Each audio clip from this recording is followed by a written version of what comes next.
Hello everyone, कशा आहात सगळे? होप मजेत असाल. सो मी तुमच्यासाठी आज एक नवीन रेसिपी घेऊन येत आहे आणि ती आहे हॉटेलसारखी चवीला लागणारी तुरीची डाळ. की ही डाळ मी अर्धा तास भिजत ठेवली होती पाण्यामध्ये. कमीत कमी 15 मिनटं तरी तुम्ही भिजत ठेवा, त्याने पटकन शिजते डाळ.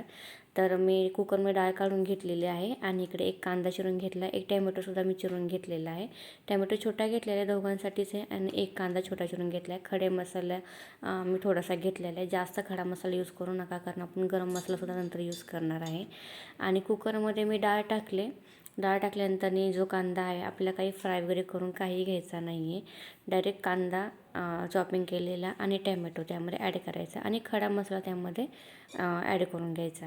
आता हे सगळं छान आपण ॲड केलं की त्याच्यामध्ये पाणी ॲड करायचं. तुम्हाला जर हिंग वगैरे टाकायचं असेल तर तुम्ही टाकू शकता, पण आमच्या इथं जास्त हिंग वगैरे काय आवडत नाही, त्याच्यामुळं मी काय हिंग जास्त ॲड केलं नाही आहे, म्हणजे केलंच नाही ॲड. पण तुम्ही फोडणीमध्ये किंवा असं शिजतानासुद्धा टाकू शकता.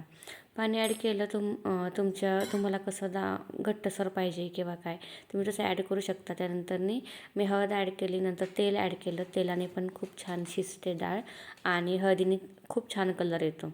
नंतर मग मी कुकर वगैरे लावून घेतला आणि कुकरला 3 शिट्ट्या करायच्या मोठ्या गॅसवरती, म्हणजे गॅस थोडासा मोठा ठेवायचा, त्याला 2 करायच्या आणि एक मिडियम गॅसवरती करायची किंवा स्लो गॅसवरती करायची. तोपर्यंत छान डाळ शिजून जाते 3 शिट्ट्यामध्ये. आणि आपण फोडणीसाठी मी लसूण, आलं, कोथिंबीर आणि कढीपत्ता हे छानपैकी म्हणजे आलं मी खिसून घेतले, लसूण टेचून घेतलेलं आहे. खूप छान लागतो. डाळसुद्धा छानपैकी शिजली तोपर्यंत मी टोप तापत ठेवलेला आहे कमी गॅसवरती. आणि डाळमध्ये टॅमॅटो कांदा टाकलेला खूप छान कुक झाला आहे. एकदम छान मिक्स करायची. गरम डाळ असताना तुम्ही मिक्स करून घ्या. थंड डाळ झाली की छान मिक्स होत नाही, त्याला दाटसरपणा येत नाही. त्यामुळे कुकरचं झाकण खोललं कीच तुम्ही मस्तपैकी बघा किती छान वाफ येते आणि एक 5 मिनिटांनी डाळ अशी होते. खूप छान मिक्स होते आणि त्याला दाटसरपणा येतं. हॉटेलमध्ये सेम अशीच असते डाळ. तुम्ही छान फिटून घेतल्यानंतर त्याला एक वेगळंच टेक्स्चर पण येतं. आणि डाळ शिजल्यानंतर तोपर्यंत आपण इकडे टोपसुद्धा तापत ठेवलेला आहे. तोपर्यंत टोपसुद्धा गरम झाला. त्याच्यामध्ये आपल्याला आता ॲड करायचे तेल. तुम्ही तूपसुद्धा ॲड करू शकता, पण जर तुम्ही भातावरती डाळ घेताना तूप घेणार असेल तर तेलच ॲड करा. आणि तेल पण छान तापून द्या. तेल थोडंसं तापल्यासारखं वाटलं आपल्याला की मग त्यामध्ये आपण जिरं टाकायचं, नंतर मोहरीसुद्धा टाकायची. ती छान फुटून द्यायची. मग ते कमीच गॅसवरती ही सगळी प्रोसेस करायची. सगळी फोडणी ही कमीच गॅसवरती करायची. कुठेही तुम्ही फुल गॅस करायचा नाही. आता तुम्ही बघू शकता मी आता मोहरीसुद्धा टाकली, जिरंसुद्धा टाकलं आणि छान फुटलं आहे ते. आणि जे आपण फोडणीसाठी जे वाटण केलेलं आहे, म्हणजे लसूण असेल ठेचून घेतलेला, आलं खिसून घेतलेलं आहे, पेस्ट करायची नाही अजिबात. खूप छान लागतं. ठेचलेला आलं असेल किंवा खिसलेलं आलं असेल, ठेचलेलं लसूण असेल, खूप मस्त लागतं त्याच्यामध्ये. आणि कढीपत्ता जो आपण घेतले तो पण त्याच्यामध्ये ॲड करायचा आणि छान फ्राय करून द्यायचं. ब्राऊन कलर येईपर्यंत फ्राय करायचं. ही सगळी प्रोसेस आपण कमीच गॅसवरती करायची आहे. कुठेही फुल गॅस करायचा नाही अजिबात.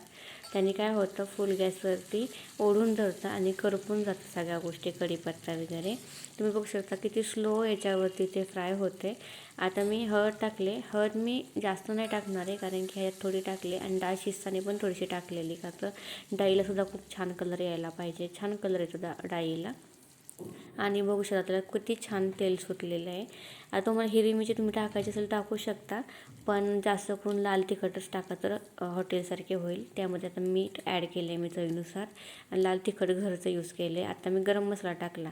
प्रमाण मसाल्यांचं खूप कमी ठेवा. आता मी जे आपले धने जिरे पूड मिक्सवालं आहे माझ्याकडं, तर ती मी त्यामध्ये ॲड केलेलं आहे. जास्त मसाले टाकू नका, नाही तर खूप झणका मारतं, का तर आपण खडा मसाला पण त्याच्यामध्ये टाकलेला आहे. आता आमच्या दोघांसाठी मी असं यूज केलेलं आहे. आणि छान तेल सुटल्यानंतर जी आपण डाळ हे फेटून घेतलेली मिक्स केलेली त्यामध्ये टाकायची. तुम्ही बघू शकता किती त्याला छान तडका बसला.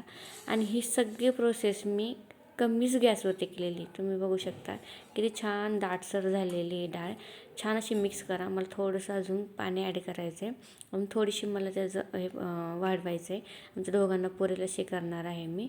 आणि सगळ्यात महत्त्वाचा पॉईंट असा होता की तुम्हाला जर जास्त घट्टसर हवी असेल मुलांना वगैरे भातासोबत द्यायला तुम्ही अशी पण ठेवू शकता.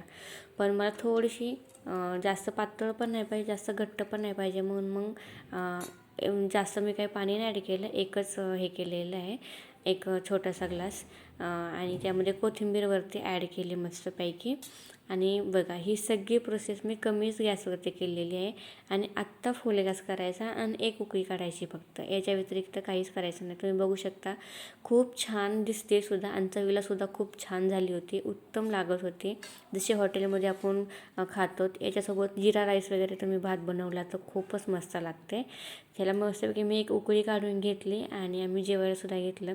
तुम्हाला कशी वाटली तुरीच्या डाळीची आमटी? जशी हॉटेलमध्येच लागते सेम तशीच लागते.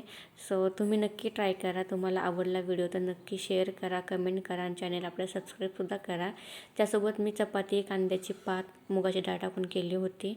इकडे मी तुरीची आमटी डाळ घेतली होती, आमटी म्हणू शकता, डाळ म्हणू शकता, खरावडे, सलाड, कांद्याची पात असं होतं. So thank you so much.